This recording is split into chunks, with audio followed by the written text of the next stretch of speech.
Welcome back to another House Hackers episode.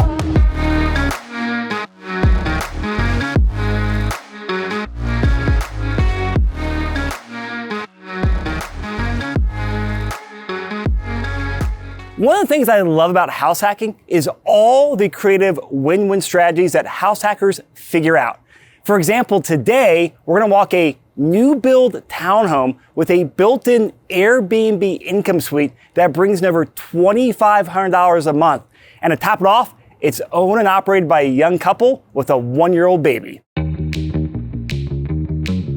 Chris, what are you doing down there, man? Waiting for you. I'll see you down there. While we are waiting for Ben, let's talk about the overview of this property. It is 3-bedroom with 3.5 baths. The first floor has the garage and the Airbnb income suite with a separate entrance and lock-off. The second floor is the main living area for Ben and his family, upstairs, kitchen, living room, half bath. And then the top floor is basically 2 master suites. So it's a great setup. Let's go walk it.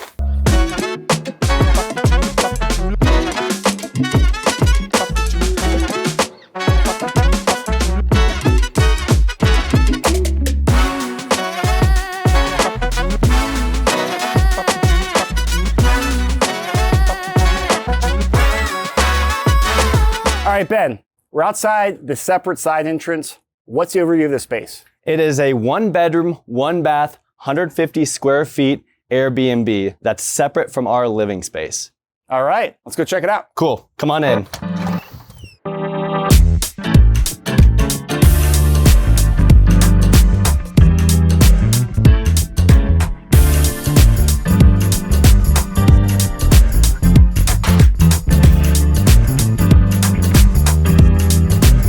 All right, the first pro tip is to make sure you understand the needs of your client, the needs of your customer. Ben has a great kitchenette over here, but I see a lot of times it's house hackers go in there and they build something first without realizing what their guests need.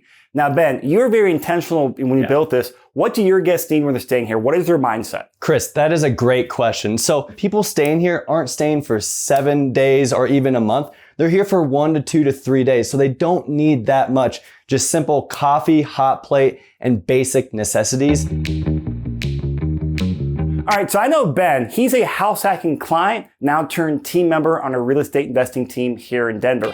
And Ben, I think of all of our clients and team members, you hold the speed record for how quickly you get your Airbnb up. And this is a very important tip here because Ben and his wife bought this new build and within 7 days, they had the Airbnb operational. Now that's one of the pros of having a brand new townhome where we've had clients go in there, they buy an older house with a value out of adding an income suite.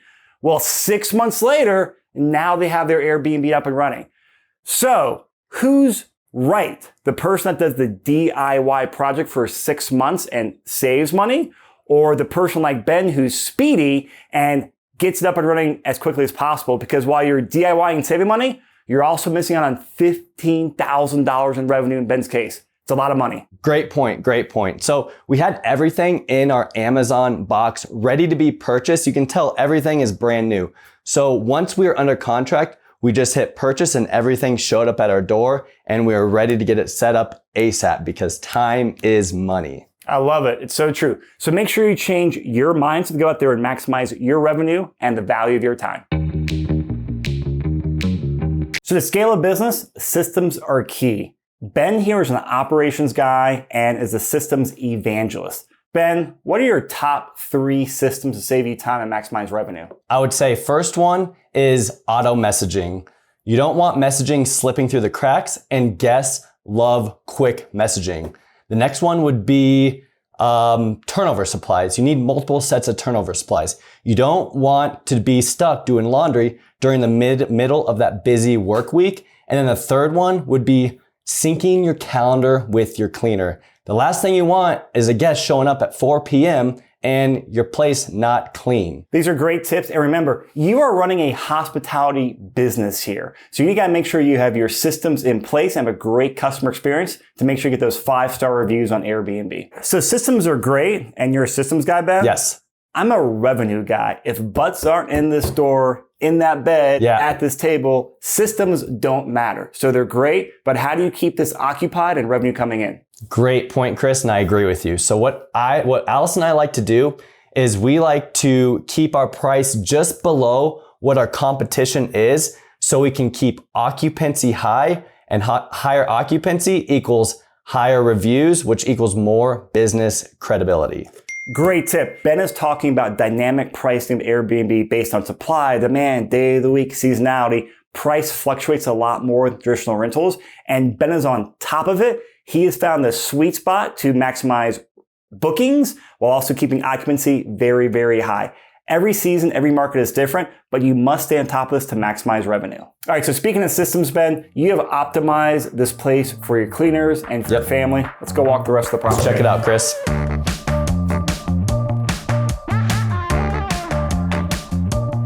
Pro tip, don't go to jail over Airbnb. Ben, we talk a lot about this here in Denver. We have various rules. What do people need to know for their market? Yes, first thing, check your local rules and regulations. And then second, don't break them. You want to create a scalable business? Follow the rules. For example, Denver County has strict rules that you have to be an owner-occupant to Airbnb your property. Where we're at Ben's third house hack is outside Denver County, and they have entirely different sets of rules. You can operate it while you live here, but also once you move out. Know the rules and follow the law. So every Airbnb host I've ever talked to all says the same thing. Having the right cleaner is key to running Airbnb business. Ben's model is no different, but Ben, it's not just having the right Airbnb cleaner, it's about making sure they have access to the materials, but your guests do not. And you wanted to show off this shelf here in your garage for great planning. So you're a proud Airbnb host. Talk to us about this shelf. Yes, so if you'd have looked at this shelf maybe 3 months ago, it would be full with multiple turnover supplies and more inventory. But as life changed, I transitioned and I hired all this out to my cleaner. So it's a little bit empty now, but having a good cleaner is key to knowing how your business is going to be running.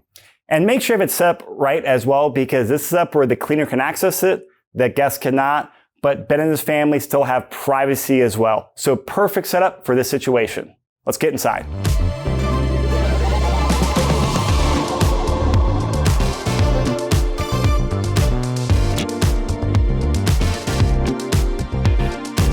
So one of the great things about house hacking is no matter what your situation is, you can always find a house that fits what you want. So I want to spend a few minutes and talk with Alyson, Ben's wife and also business partner, because this is her third house hack. The first two were BC before kids, and now we have Emma joining us. And you're a mom first, investor second. So what was the discussion and compromise with Ben to make this a house hack that's a win for you and the family? I think that's a great question. I think the best part about this place was the privacy of the floors. So the Airbnb is on its own floor, on the first floor. And the bedrooms in this unit are on the third floor. So there's a whole floor between us. So we don't have to see the guests. They don't have to see us unless we want to, unless they want to see us. We're here if they need us. So a lot of privacy, a lot of space for noise. This one likes to party a lot. Speaking of which, that was one of the pro tips that I've seen you guys implement is that you have some type of notification about Emma with your guest, right? Yes, we do. And we actually stole that from, I would say they're friends of ours now. We've stayed in their B&B a couple of times on the western slope, and they have two little ones. It's kind of a farm Airbnb, and they have a little notice with the two girls on a plaque, and it just says, "We apologize for any noise during the day that might carry over. We've got these munchkins running around trying to learn how to conquer the world." So we kind of added that in our welcome message, didn't we, Emma? And so we haven't had any complaints, any issues, and we do check in with guests too, if there's any issues, let us know. And I think that's a great thing for house hackers to realize here. They made the house hack work for them. They adapted it to them, not their personal life, to the house hack for the Airbnb. So hey, here's our house, here's our business, here's the rules, and here's a heads up. Another pro tip that's really important from a female perspective is happy wife, happy life. Did someone call me? Oh, right on cue. Yep. I got a mimosa for you. Thank you. And water for you. Thank you. Should we cheers? Can you cheers? Cheers. Cheers. Pro tip. And you guys have always focused on like building systems. You did a lot of work up front, and as you refine it, built the systems, you're able to automate it, which means you still get the same revenue, the same success, but less work. And that's perfect for as you get busier with a growing family. Absolutely. Yes. Absolutely. And that's really helped us with Emma. We have a lot of systems in place now. So I would say my roles have changed to where I don't do a whole lot. I keep up with some of the supplies. I do quality control, quality check after it's been cleaned. And then really Ben does a lot of the financials, and it's mostly automated, which is great. Up to our laundry. We don't even do much of the laundry anymore. So, and I think one more pro tip, if you're really wanting to treat it like a business, is to have monthly meetings with your significant others so nothing falls through the cracks and you're proactive versus reactive and understanding where you're going in the next phase of your business. That has been a big part of our role. Yep. Especially if you have more than one. Yep. Yep. So YouTube viewers out there, great pro tips from Ben and Alyson. They're business partners. Communicate, define roles, meet on a regular basis, and treat it like a business. Alyson, thank you. Baby Emma, thank you. But I heard it's your nap time coming up soon. So I think it might be time for your break from your debut, huh? Yep. So Ben and Alyson have done a phenomenal job of scaling their house hacking investing portfolio. But as your portfolio grows, especially with short-term and medium-term rentals, you have to scale your business. Ben, I know you've done a lot of DIY. Yes. And you have grown yourself. How have you evolved? As your business grows, you have to evolve. So you can't do everything yourself. Your time is more sensitive. When I first started, I liked doing everything myself. Now I don't have time. I want to create a scalable business. So whether it's snow removal, sprinkler repair, or even lawn maintenance, which is my favorite, I hire it out because that's creating a scalable business for future house hacks in my house hack stack. So great tip here. I know one of Ben's beliefs is that he wants to do it himself so he understands it before he hands it off. Yes. I disagree with that. Not right or wrong, but this is where it depends on you. So Ben said, have to learn the how on how this works before I can hand off in management. My approach is go out there. I'm less worried about the how. I want to find the right person that already has the expertise to management. No right or wrong. We're both successful, but that's my personality versus his personality. Make sure you do what's right for your personality. Ben, we appreciate you so much. Let's come to your house hack today with Alyson and Emma. Now we're gonna head back to the studio and we're gonna run through some numbers. So we're back in the studio, and that means we're talking numbers and house hack stacks. Before we get in their stack, let's revisit the townhome we just walked. Put this in context. We have a young family, Ben, Alyson, and their daughter, Emma, living in a brand new townhome in Denver, which is a high cost of living metro area, and they're living for less than $1,000 a month off their Airbnb income. That is huge. You can hardly rent a bedroom around town for $1,000, let alone live in a brand new townhome. So let's talk about their house hack stack. Now they have two other properties they've house hacked previously. So you look at just these two properties, which does not include the townhome we just walked, their total valuation is just under $1 million, and they have over $400,000 in equity and close to $20,000 a year in cash flow. Again, let that sink in. These are two properties they lived in for a year or two and put 5% down. Those numbers are phenomenal, all for less than $100,000 down over the last couple properties. Now, I don't know about you, but if I put $100,000 in my 401k a couple years ago, it's not worth $1 million now with $400,000 equity, giving me $20,000 a year in cash flow. That is the power of leveraged real estate.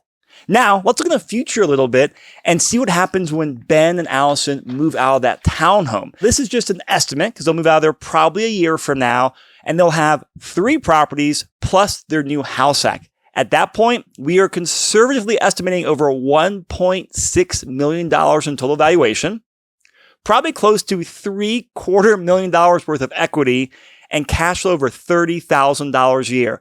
Again, this is stuff that changes lives. Ben and Alyson aren't doing any crazy strategies. They're not there knocking on doors or burning properties. They're simply buying a house every 2 to 3 years at a 5%-ish down payment. And I equate that to just going around the Monopoly board. It's not hard. You have to stay consistent and stay in the game. But the numbers talk for themselves. So don't get so distracted by all these fancy strategies. Do those if you can, but stick to the basics because the basics lead to long-term wealth building. So I got one last pro tip for you in this video. Guess how Ben and I got connected? It was actually through BiggerPockets years ago. So make sure you're plugging into BiggerPockets for all their phenomenal resources like their House Hack Bootcamp. A link to that is in the show notes. So I sincerely appreciate you watching this video. And this is all about helping people connect and get their first or the next property. So if you resonate with Ben's story and his strategy, make sure you follow him on social. His contact details are down below. And if you want some more behind the scenes videos, make sure you check out my YouTube video and also connect with me on social. And one last favor, hit the like button, leave a comment, and I'll be in the comments to hang out with you. All right, cheese it up. You got this. People that are staying here aren't staying for 7, 15, 1 month stays. Sorry.